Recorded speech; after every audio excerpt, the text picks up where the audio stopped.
as we get into the last couple things, Wes, we got a couple questions here I want to throw at you. What is your most memorable jump scare in a game? Most memorable jump scare. Okay, I got two. One of them is probably mine, but go for it. Right. The first one is everybody's. It's playing Resident Evil 1 for the first time, and you got the dogs jumping through the window. Yep. That was totally unexpected. Again, that's probably number one on everybody's list. I'm curious to hear everybody else's thoughts on their most memorable jump scare, but that's number one. And then my second one is, again, takes place in a Resident Evil game, playing Resident Evil 7.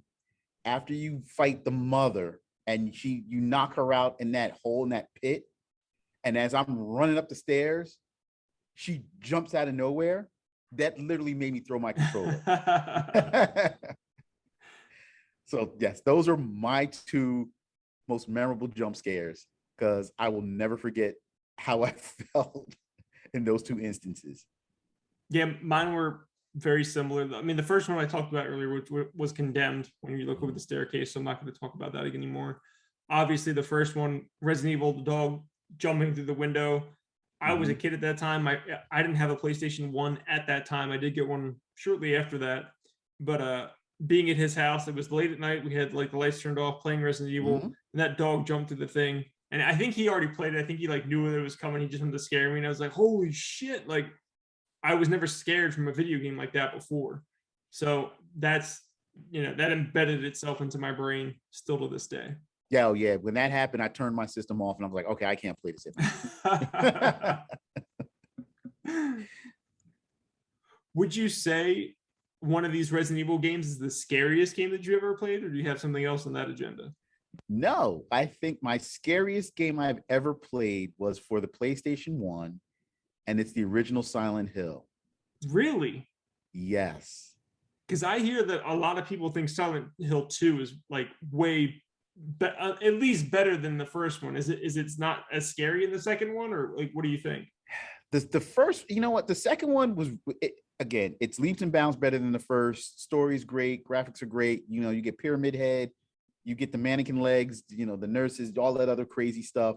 But the first one, you were in the school and you had those little shadow babies like kind of wandering around, and you couldn't do anything with them. Yeah, it's kind of creepy. It was creepy. It was that, yeah. So Silent Hill 1, and again, it's like the first time we visited Silent Hill in a game. So, a lot of the things and the experiences were fresh and brand new.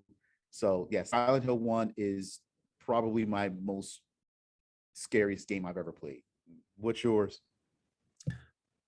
Mine is also, it's not Silent Hill. It's not like, but I want to talk about the point that you made. That was the first time you really experienced something like that, was in Silent Hill. Like, that was the scariest moment to you.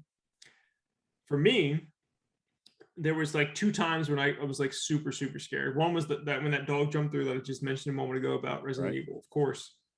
The second time that I remember was Resident Evil 7. And it wasn't playing it normally. I was playing it in VR. And that was like, I haven't been scared like that since I was a child. Like, absolute, like, just totally terrified. And I had a very bad problem because, like, my heart was like pounding through my chest. So like I couldn't like I couldn't keep playing that game for a long period of time because it felt like I was having a heart attack. So I could only play for like 30 to 45 minute increments. And eventually I stopped playing the game completely because it's like, I can't handle the stress of doing this anymore. Like, this is too much. When that, that grandfather's like stalking you around, and, it's kind of earlier on. You think you kill him at that one point, and then he comes back later on. It's like, oh my God, like, can this just stop? Can this guy just go away? I can't take this anymore. And then like you're running from room to room, and like you just hear him stalking you. But I didn't just hear him stalking me. I had headphones on and I was in VR. It was like he was literally stalking me. So there was never been a scarier experience than that. I mean, talk about being like in a horror movie. That was like, as soon as I found out that Resident Evil 8 didn't have that, I'm like, what are you guys doing? You had like the scariest thing I've seen in my lifetime, and you walked away from VR and put out 8. So I didn't even bother buying 8 because I was pissed off about that. But if they add back in VR later on, I'll go back and buy it. 8 was really good though. 8 was really good. I'm not doubting that, but you can't give me that experience you gave me in 7 and then take it away. You can't do that. No, you could play for the story. No. 8 was good because there's a point in the game where it ties all the Resident Evil games together. I mean, that's kind of cool. And it makes it worth it. And it was like, okay, all right, I'm good. Did you play 7 in VR though? No. Do you know I have a bad heart? No. Yeah. Wes, do not under any circumstances play Resident Evil 7 in VR for any reason. It is horrible. It's amazing, but it's horrible. No, so those are definitely scary moments. I'm just thinking as we're talking, honorable mentions as far as scary moments is probably when you see Mr. X for the first time in Resident Evil. That's pretty bad, man. He's there, he's menacing, and he's just kind of he doesn't run. He just kind of walks slow, but you have this big hulking tyrant that's there. Did you play the remake with headphones on by any chance? No, but I had my stereo on. That's when I stopped playing that game, man. I couldn't get past him because if you have headphones on, you can hear like kind of the direction he's in. And you're like, all right, I'm gonna go now. I'm gonna go creep over this way, and I'm gonna get away from him. And then like you just hear his footprints, like his footsteps like get louder, and they're like right behind you. Like I can't. It was the same thing with 7. It's like I can't deal with this anymore. I'm gonna have a heart attack if I keep playing this damn game because I hear like this guy stalking me, like he's right behind me. Yeah, I had surround sound on and everything. Yeah, you heard the footsteps. And then in Resident Evil 3, when you encounter Nemesis, because I think we talked about it earlier, Nemesis, unlike Mr. X, he runs, and he, like with Mr. X, if you just go in the door, he just kind of disappears. Whereas Nemesis will follow you through the next room. So you're running and thinking you're free. And then here he comes again, like busting through a wall or busting through the door, and he's still chasing you. And you're like, oh crap. And you're turning around and you're running. That was pretty intense, man. This is why I don't beat any of these games. I'll play them to a point, and then I'm just like, oh man, I can't do this anymore. Like, and it's not even that I'm so terrified. It's that I'm so stressed out that I don't think I can handle it anymore.